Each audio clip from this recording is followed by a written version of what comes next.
Óscar Valderas. Buenas noches, querido Óscar. Querida Elisa, buenas noches. Oye, qué arranque de sexenio violento. Ahí están los datos, están las cifras oficiales y además muy fuerte, por lo que nos decía el padre Fili, ¿no? Se quiebra también la institucionalidad con este tipo de ataques directamente ya a funcionarios, como es el caso del alcalde. Sí, 7 días que por supuesto son retadores. No esperábamos una cantidad de violencia de ese tamaño. Y además hay que sumarle otro tipo de crisis. La masacre del ejército a migrantes en Chiapas y otros asesinatos que, si bien no han simbrado, como el caso de Chilpancingo o la violencia que vemos en Sinaloa, que cumple, por cierto, cumple 29 días y el gobierno sigue sin poder parar a partir de que los Chapitos y la Malliza se declaró la guerra. Ahí están, por ejemplo, otro tipo de homicidios, el caso de esta influencer y modelo, la Barbie Regia, que ocurrió en Nuevo León, que también ha llamado la atención, sobre todo en redes sociales, donde hay toda una serie de teorías sobre el asesinato. Creo que, de verdad, qué arranque de sesión tan complicado, que además pone a Omar García Harfuch, el Gabinete de Seguridad en particular, de Defensa y Marina, en un reto importantísimo para crear desde ya la percepción de que sí hay Estado y de que el cambio de sexenio sí representa una esperanza para los mexicanos. En palabras del padre Fili, una esperanza rota. Una esperanza rota porque además, Óscar, el caso de Chilpancingo, por ejemplo, pues sorprendió o nos sorprendió a muchos cuando la exalcaldesa morenista en aquel momento, porque un mes antes de terminar la sacaron ya del partido, pero bueno, estuvo prácticamente toda su gestión al frente. Cuando se reúne con el líder del grupo Los Ardillos, pues nos sorprendió a muchos, pero parece que no a todos, o no a tantos, o no a suficientes, porque este tipo de situaciones pues ya se volvieron además cotidianos, por lo menos en el sexenio anterior, en donde veíamos imágenes que hubieran sido inaceptables en ningún otro momento. Claro. No digo que no existieran, pero se fue normalizando este tipo de acciones que sí sorprendieron al ser expuestas a la opinión pública. Sí, y que se encontró de algún modo en el discurso oficial la manera de decir, pero esto ya pasaba desde hace mucho tiempo. Exacto, como entonces pasaba ya antes. ¿No? ¿Y con Peña qué pasaba? ¿Y con Calderón qué pasaba? Esta retórica de no enfrentar la realidad que estamos viviendo. Déjame ponerte Chilpancingo como un ejemplo. Sí.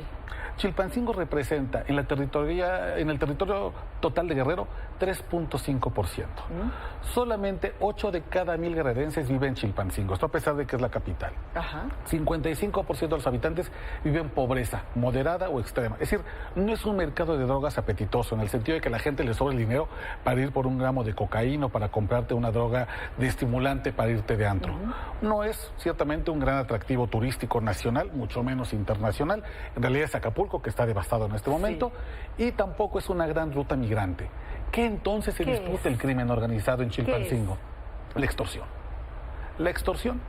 El control de la producción. Exacto. Pero en el caso de Chilpancingo no es tanto la extorsión de los comercios pequeños, que también han sido bastante golpeados económicamente desde la pandemia y últimamente porque no hay inversión extranjera y muy poca inversión nacional. Bueno, los transportistas, ¿recuerdas? También estuvieron en paro. Exacto. ¿Qué es lo que pelean los grupos criminales, que son principalmente escisiones del cártel de los Beltrán Leiva? La extorsión, pero principalmente al gobierno. Los fondos que le da el gobierno federal para que los municipios hagan infraestructura educativa, hospitalaria, canchas de fútbol, fondos que son muy opacos cuando llegan a las manos de la presidencia municipal, de cualquiera, de Chilpancingo, la que sea, y cuando el ayuntamiento decide dónde va a poner este dinero que le manda la federación, en esta idea de generar mayor autonomía a los municipios, y la idea de que de la federación debe también ayudar a que municipios de estados tengan su propia autonomía.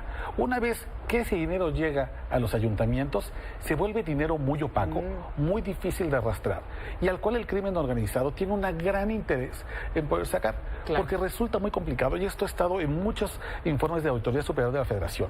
Una vez que el dinero llega a ciertos municipios, pueden crear, por ejemplo, un camino rural, lo hace un camino pavimentado, y el municipio puede fácilmente decir, eso nos costó 100 millones, Sí. Y costó 10 millones y 90 millones desaparecen. Claro. Yo creo que ahí está gran parte de la explicación de lo que pasa en Chilpancingo. Quieren los recursos públicos. Exacto. Quieren Ahora, la política. exacto. Quieren el control político Por para eso- obtener los recursos. Por eso ya no basta tener el nombramiento del jefe de la policía municipal o el jefe de tránsito. Sí, para extorsionar o para que coopere. Exacto. Es directamente a quien gobierna. Y lo vemos en el caso de Chilpancingo como la expresión más dramática. Asesinan al presidente municipal y 3 días antes asesinan al secretario general del ayuntamiento. Y antes al secretario de Seguridad. El secretario de Seguridad Pública. Y antes, el candidato de Morena denuncia que no le permiten hacer campaña a grupos criminales en ciertas zonas de Chilpancingo. Y 2 días antes de esa denuncia, el candidato de MC dijo exactamente lo mismo. No me permiten hacer campañas en la zona serrana de Chilpancingo. Y fíjate, Chilpancingo es de los pocos lugares en donde gana la oposición. Muy pocos, exacto. Muy Menos pocos del 1% hicieron que la alianza PRI-PAN-PRD ganara sobre la aplanadora que Ganó Morena. Alejandro por muy poco margen a Morena en Chilpancingo de Norma Utilia, ¿no? Exacto. En este caso, y acaban con ese gobierno. Empezaron antes de que tomaran ya protesta, antes de que entraran en funciones con el secretario de Seguridad, y no cumplieron ni una semana el secretario general y el alcalde en funciones ya. Ni una semana. Hoy le tocaría al PAN poner al presidente municipal interino. Yo no sé quién quiere gobernar en ese momento Chilpancingo, pero además, Elisa, es muy importante también poner un concepto en la mesa. Cuando pensamos en crimen organizado, a veces pensamos únicamente en actividades ilícitas. Pensamos en narcotráfico, tráfico de migrantes indocumentados, tráfico de armas, todos evidentemente delitos. Pero el crimen organizado también se compone de empresas lícitas, de empresas legales. Los grupos criminales también tienen constructoras. Así es. Tienen farmacéuticas, tienen también talleres automotrices. Todas esas empresas legales, fachada, son justamente las que reciben los contratos de obra pública a través de licitaciones amañadas para que estos fondos federales lleguen a estas empresas y entonces se lave el dinero y entonces se vuelve dinero del crimen organizado. Lo que estamos viendo es una sofisticación de la extorsión que por supuesto que a todos nos debe tener muy preocupados. Estamos en unos momentos muy delicados por el cambio de gobierno, en donde la presidenta tendrá que tomar acciones y poder comenzar una estrategia de seguridad que sí funcione. Sí. Porque las anteriores han sido un fracaso. El crimen organizado ha ampliado sus redes en todo el territorio nacional, en distintas regiones, y se ha consolidado. Mañana, Omar García Harfuch, según la agenda, presentará su plan de seguridad. Sí. Veremos cuánto de eso retoma de otros gobiernos en el que él ha participado. Pienso, por ejemplo, que en los días posteriores a la tragedia de Iguala Guerrero, cuando desaparecen los muchachos de Ayotzinapa, el presidente Enrique Peña Nieto propuso al Congreso que se eliminaran todas las policías municipales y se constituyeran únicamente 32 policías estatales y una especie de policía nacional. Veremos, por ejemplo, si ese tipo de propuestas que no alcanzaron a discutirse serán retomadas por Omar García Harfuch y buscará una fórmula distinta, pero realmente el anuncio de mañana, si es que se cumple con lo que se ha prometido, que mañana será el anuncio de esta estrategia, realmente corresponde a una innovación en cuanto a una estrategia de paz, que espero que sea de paz, no de enfrentamiento abierto con los grupos del crimen organizado, o si simplemente seguirán las mismas recetas de siempre caducas, como más ocupación militar, más fondos federales a municipios que terminan en transacciones opacas, o por ejemplo es una mayor militarización en cuanto a que los gobiernos estatales cada vez nombran más militares retirados como secretarios de Seguridad Pública estatales, y que ha demostrado que no es una medida que para nada haya sido satisfactoria. Ahí están los casos últimamente del norte del país, donde la violencia sigue y sigue. Vamos a ver, importante lo que comentas, Óscar, que presenta Omar García Harfuch, y también ahí detectaremos y podremos medir el pulso de qué tanta influencia tendrá en el tema de seguridad pública una vez que Morena y aliados han aprobado que la Guardia Nacional ya pase directamente a la Sedena. Sí. que sea parte de los militares, del Exacto. ejército. ¿Cuál va a ser la función de Omar García Harfuch? Mañana podremos tener una idea con lo que presente.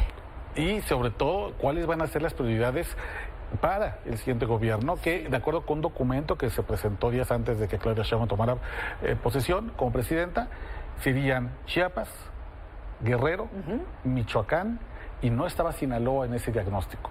Veremos qué tanto le ponen prioridad a frenar la guerra en Sinaloa, que insisto, hoy cumple 29 días y el gobernador Rubén Rocha Moya insiste todavía en que la gente tiene que salir a tomar las calles, a ir a los estadios, a irse de fiesta. Sí, están aterrados. Cuando a dos ¿No viste ahí alcaldes... los camiones que iban llegando de gente que llevaban al estadio como para que se viera lleno? No, la gente tiene miedo. Dos alcaldes los bajan de la carretera y los regresan a pie a sus casas con toda la tranquilidad del mundo. Así en un es, mensaje, a la alcaldesa Elisa, de Mazatlán. que es evidentemente un mensaje de esta guerra en Sinaloa es distinta a todas. Las anteriores eran disputas entre grupos criminales. Esa es una guerra que abarca a todos.